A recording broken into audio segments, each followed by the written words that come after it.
Assalomu alaykum aziz obunachilar, sizlarni yana bir bora ko'rib turganimdan bag'oyatda xursandman. Sizlarga kunning yangiliklarini yetkazishda davom etamiz. Do'stlar, yangi bo'lsangiz kanalga obuna bo'lib qo'yishni unutmang. Bu yangilikni yaqinlarga ulashib, kommentariyada o'z fikrlaringizni yozib qoldirishni unutmang. Demak, unda boshladik.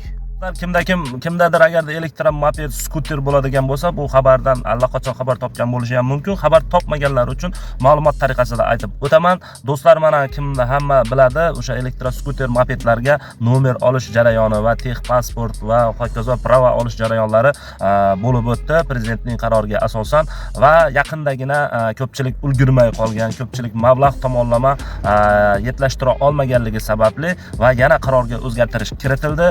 Ushbu qaror yuzasidan xalqqa yanada yaxshi bo'lish uchun yengillik bo'lish tariqasida qarorga ozgina uzaytirish kiritildi.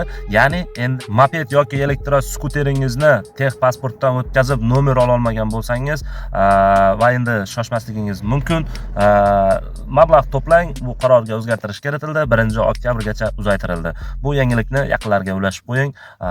Agarda foydalanadigan bo'lsangiz, yaqin orada albatta o'z choralaringizni ko'rib qo'yishingizni maslahat berib qolgan bo'lar edik. Bizni kuzatishda davom eting. Sizlar bilan Kamina Og'abek Otajonov bo'ldi. O'zingiz asrang, biz hali yana ko'rishamiz. Omon bo'ling.